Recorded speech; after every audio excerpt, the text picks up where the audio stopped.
नमस्कार दोस्तों, मैं doctor Santosh Sharma, MD homeopath. आज 2 अप्रैल है और मैं आपसे एक ख़ास दिन यानी वर्ल्ड ऑटिज़म अवेयरनेस डे पर चर्चा करना चाह रहा हूँ।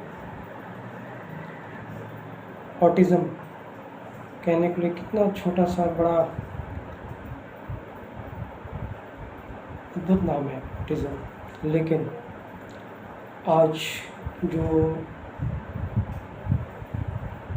बच्चे जन्म ले रहे हैं और उनमें ये पाया जा रहा है कि जो डेवलपमेंटल डिलेज़ हो रहे हैं या न्यूरो डेवलपमेंट में कुछ प्रॉब्लम्स आ रही हैं और उसका आउटपुट ये होता है कि उनका पूरा milestone, social conducting, social awareness, speech, behaviour, learning, हर चीज़ अफेक्टेड हो रही है। रिसर्चेस चल रही हैं आज भी कि क्या प्रॉब्लम हो रहा है ऐसा कि इस तरह की चीज़ें आ रही हैं,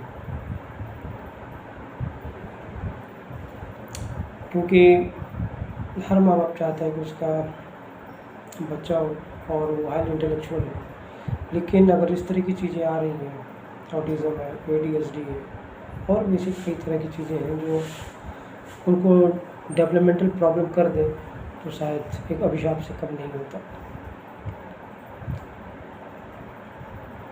जहाँ तक मैं एक होम्योपैथ फिजिशियन होते हुए जो मैं समझा हूँ, मॉडर्न मेडिसिन तो अपना काम कर ही रही है।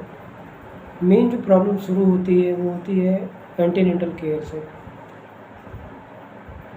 जिस वक्त एक माँ प्रेगनेंसी कंसीव करती है, हमें वहीं से उसका ध्यान देना ज़रूरी होता है। एक अच्छा एनवायरनमेंट, एक अच्छा क्लाइमेट दिया जाए, फैमिली बिहेवियर अच्छा रखा जाए। क्योंकि हमारे अगर पुराणों में भी जाएंगे, महाभारत में भी जाएंगे, तो देखेंगे कि किस तरह से अर्जुन की वाइफ को जब द्रोणाचार्य बता रहे होते हैं चक्रव्यूह के बारे में, तो किस तरह से अभिमन्यु उस चीज़ को रिसीव करता है। सेम चीज़ें आज भी लागू होती हैं और हो रही हैं, पहले भी अभी भी, कि जो हमारा चारों तरफ का एनवायरनमेंट है, क्लाइमेट है, वो एक प्रेग्नेंट लेडी के लिए बहुत अभिन्न अंग होता है। अगर माँ को उस समय कोई स्ट्रेस होता है, फैमिली मेम्बर्स अच्छे नहीं रहते हैं, तो इसका फ़र्क आता है डेवलपमेंटल डिलेज़ पे। जो चीज़ें फॉर्मेशन हो रही हैं वो फिर कहीं ना कहीं ब्लॉक हो जाती हैं और नतीजा ये होता है, बच्चा होता तो है लेकिन वो एक नॉर्मल लाइफ नहीं जी पाता और इसके लक्षण आपको 1 से 1.5 साल में आने लगते हैं। इसमें बहुत ज़्यादा ज़रूरी है कि पेरेंट्स अपने बच्चे का पूरी फैमिली के साथ ख्याल रखें। माँ बाप, चाचा चाची, दादा दादी, नाना नानी, सभी उस बच्चे को बहुत केयर करें और उससे ज़्यादा ज़रूरी है कि प्रेगनेंसी में जो महिला हो उसका केयर रखा जाए। कहते हैं जैसा हम सोचते हैं वैसा हम बनते हैं, तो स्ट्रेस कहीं ना कहीं नुकसान करता है।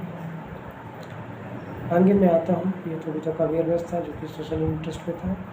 मैं होम्योपैथ फिजिशियन हूँ और एंटीनेटल केयर में और इस तरह की चीज़ों में हम कैसे मैनेज कर सकते हैं होम्योपैथ की मेडिसिन से, ये मैं आपको थोड़ा बहुत साझा करूँगा। और यही कहूँगा कि आप कभी अगर इस तरह की प्रॉब्लम से परेशानी आई आपके सामने, तो आप किसी योग्य होम्योपैथ से मिलें, कंसल्ट करें और अपने बच्चे का इलाज करें। तो इसमें कुछ दवाइयाँ हैं, वो है इग्नीशिया, नेट्रेम्यूर, सीपिया, कालीफॉस, कैमोमिला, तो इत्यादि ये कुछ दवाइयाँ हैं। ADHD हो रहा है, ट्यूबरकुलिन, तो अगर हम थोड़ा सा शुरू से ही ध्यान दें तो ये इतनी बड़ी समस्या नहीं हो पाएगी। तो ये जनहित में जारी था। आज 2 अप्रैल है, वर्ल्ड ऑटिज़म अवेयरनेस डे। मैं doctor Santosh Sharma, MD homeopath. धन्यवाद।